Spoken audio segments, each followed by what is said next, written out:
This is Shakespeare's Taming of the Shrew by Richey, Aiden Shuptrine, Jerret and Tenney. The play begins with a poor tinker being tricked into believing he is a lord. He is shown a play, which is The Taming of the Shrew.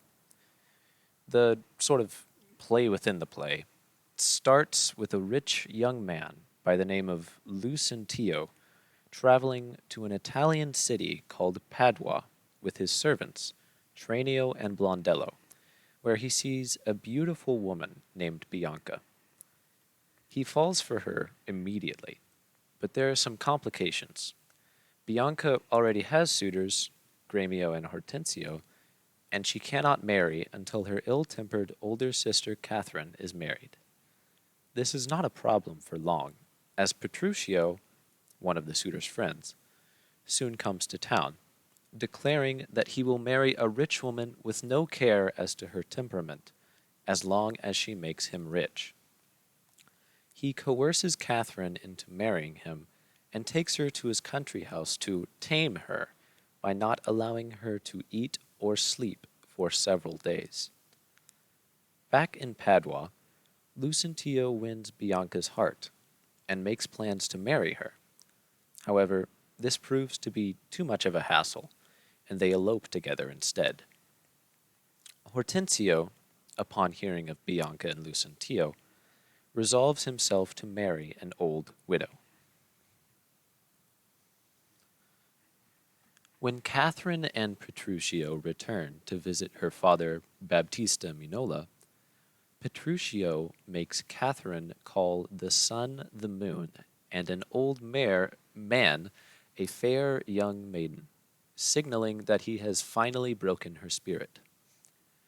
Lucentio and Bianca return from their elopement and spread news of their marriage, and Baptista, who had previously been opposed to their marriage and was the main reason for eloping, finally agrees to their marriage along with Lucentio's father. At the banquet after Hortensio's wedding, everyone has gathered and are shocked to see how Petruchio has tamed Catherine, who proceeds to give a long speech about how wives should be loyal to their husbands. The three couples decide to have a contest to test the loyalty of their wives, and everyone expects Lucentio and Bianca to win. When Bianca refuses to come to Lucentio's summoning, everyone is shocked to see that Catherine has come to Petruchio's immediately. The others congratulate Petruchio on his victory, and Petruchio and Catherine leave to go to bed, a happy couple. This is our video of the scene that we acted out. My name is Jerret, and I'm acting as Horencio. My name is Tenney, and I'm acting as Petruchio. My name is Aiden Shuptrine, and I'm acting as Katharina. My name is Richey, and I'm acting out Vincencio.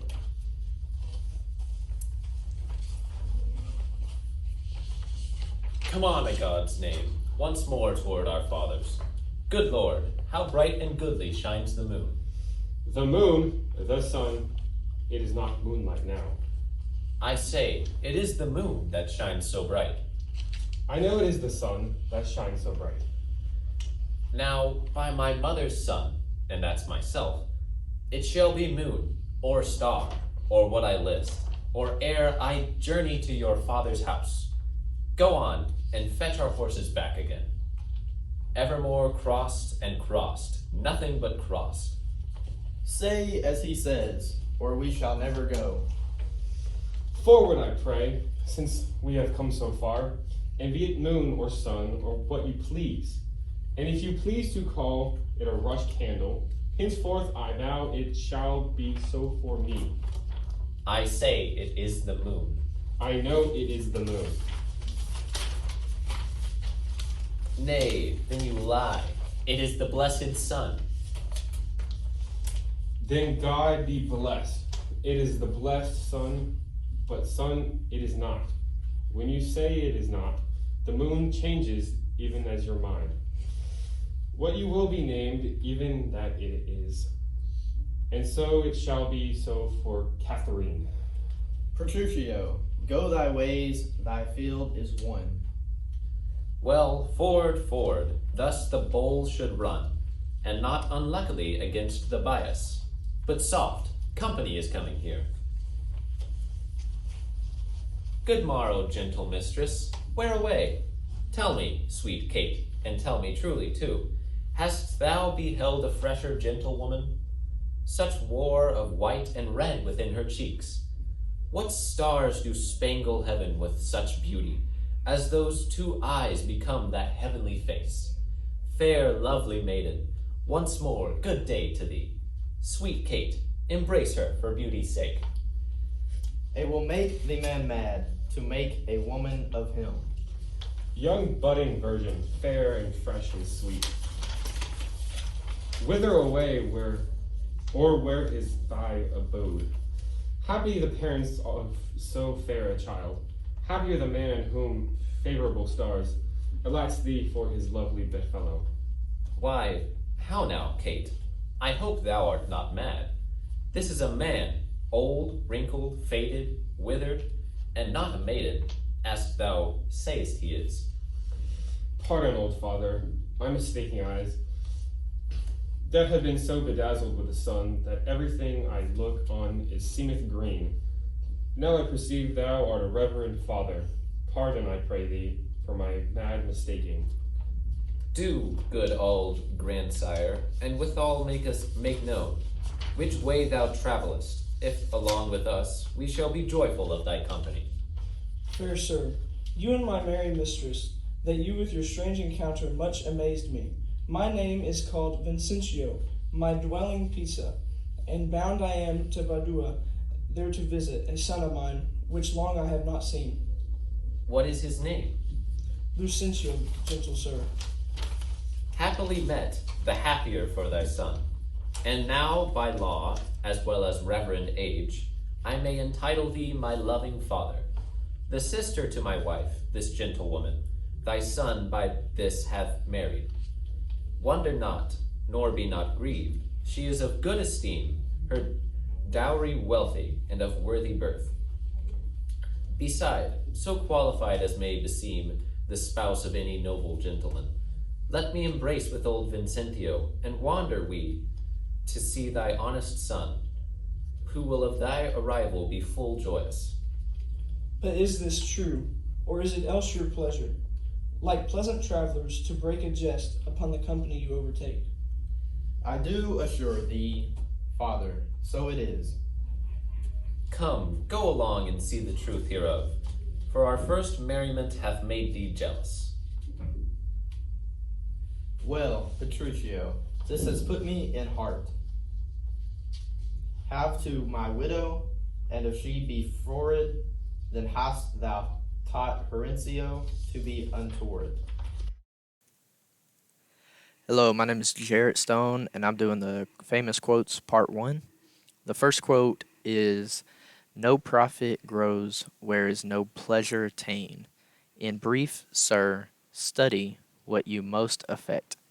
This is said by Tranio in Act 1, Scene 1, in lines 39 through 40. The second quote is probably my favorite out of the part 1 quotes, and it is, "There's small choice in rotten apples." This is said by Hortensio in Act 1, Scene 1, lines 136 through 137. This quote may look weird and not have a meaning at first, but when you dive down and break down the words, he's talking about there's really no difference in two bad choices whenever you're forced to pick one. And it's really stuck with me. The next quote is, "If I be waspish, best beware my sting." This is more of a aggressive quote said by Catherine the Shrew in Act 2, Scene 1, lines 223. The last quote is, "Old fashions please me best. I am not so nice to change true rules for odd inventions. This is said by Bianca in Act 3, Scene 1, lines 83 through 84. My name is Justin Richey, and I will be reading Quotes Part 2. The first quote is, "Why, there's a winch. Come on and kiss me, Kate." This is said by Petruchio in Act 5, Scene 1, line 196. The second quote is a rather long quote, and it is said, "You lie in faith, for you are called plain Kate, and bonny Kate, and sometimes Kate the cursed. But Kate, the prettiest Kate in Christendom, Kate of Kate Hall, my super dainty Kate." This is said by Petruchio in Act 2, Scene 1, lines 193 through 195. The last quote, "My tongue will tell the anger of my heart, or else my heart, concealing it, will break." This is said by Catherine in Act 4, Scene 3, lines 82 and 83. This quote is my favorite quote from the play. It has a much deeper meaning than what is seen on the surface. It is basically saying that if you don't express your anger to someone, then it will build up inside and cause you to recklessly unleash your anger onto the ones you care most about in your life. All right, I'll be going over the vocabulary of words that were first written by Shakespeare in Taming of the Shrew. First on the list is admire. This means marvel, wonder, to be astonished. This is a word used in everyday lives today in modern times. The next word is bedazzled, which is confused by dazzling. You don't use this word now as much as maybe back in Shakespeare's times, but it's still fairly modern. The third word is domineer, means to feast rhetorically, raise the roof. I haven't really heard this word in my lifetime used a lot, so I think it hasn't really survived the test of time, such as these other words have. The fourth word is frantic. I kind of use this word a lot to describe pretty much anything in my life regarding schoolwork. I get kind of frantic. It means to be mad, insane, frenzied, out of one's senses. Then the fifth word is inventions. It's a pretty modern word as well. Inventiveness, imagination, creative falsity. It's just sixth word is pedant. It means a teacher or a schoolmaster. This word, I've really never heard it, so it hasn't really been too modernized either. The seventh word is rival. It's a partner, associate, or a companion. The last word is undress, which is to take off one's clothes. This word also is pretty modern as well, used in our everyday lives.